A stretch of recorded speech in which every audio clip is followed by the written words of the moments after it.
In a bar in Tokyo, the Japanese journalist asks the usual question, "Who are your favorite writers?"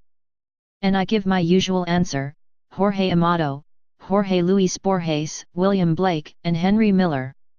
The interpreter looks at me in amazement, Henry Miller. Then she realizes that it is not her role to ask questions, and she carries on interpreting. At the end of the interview, I ask her why she was so surprised by my response. Was it perhaps because Henry Miller is not considered to be politically correct? He was someone who opened up a vast world for me, and his books have an energy and a vitality rarely found in contemporary literature. No, I'm not criticizing Henry Miller. I'm a fan of his too, she said. Did you know that he was married to a Japanese woman? Of course I knew. I'm not ashamed to be enough of a fan to want to find out everything about a writer and his life. I went to a book fair once just to meet Jorge Amado. I traveled 48 hours in a bus to meet Borges, and it was my fault that I didn't, because when I saw him, I froze and couldn't say a word. I rang the bell of John Lennon's apartment in New York. The doorman asked me to leave a letter explaining the reason for my visit and said that John Lennon would phone me, but he never did. I had plans to go to Big Sur to see Henry Miller, but he died before I had saved enough money for the trip. The Japanese woman is called Hoki, I said proudly. I also know that there is a museum of his watercolors in Tokyo. Would you like to meet her tonight? What a question! Of course I would like to meet someone who once lived with one of my idols. I imagine she must receive visitors and requests for interviews from all over the world. After all, she lived with Miller for nearly 10 years. Surely she won't want to waste her time on a mere fan? But if the translator says it's possible, I had better take her word for it. The Japanese always keep their word. I spend the rest of the day anxiously waiting. We get into a taxi, and everything starts to seem very strange.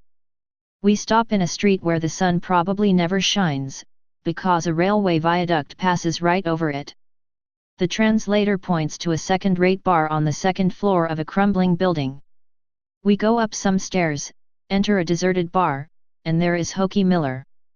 To conceal my surprise, I exaggerate my enthusiasm for her ex-husband.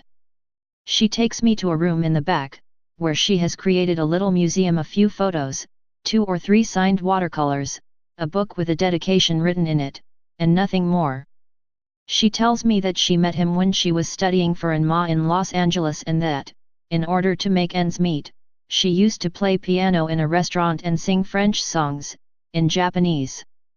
Miller had supper there once and loved the songs. He had spent much of his life in Paris. They went out a few times, and he asked her to marry him. I see that there is a piano in the bar as if she were returning to the past, to the day when they first met. She tells me some wonderful stories about their life together, about the problems that arose from the difference in their ages.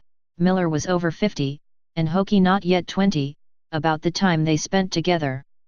She explains that the heirs from his other marriages inherited everything, including the rights to the books, but that this didn't matter because the experience of being with him outweighed any monetary compensation. I ask her to play the same song that first caught Miller's attention all those years ago.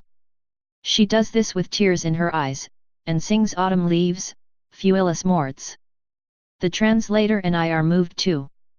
The bar, the piano, the voice of that Japanese woman echoing through the empty room, not caring about the success of the other ex-wives, or the rivers of money that must flow from Miller's books, or the international fame she could be enjoying now. There was no point in squabbling over the inheritance. Love was enough, she said at last, sensing what we were feeling. Yes, in the light of that complete absence of bitterness or rancor, I think love really was enough.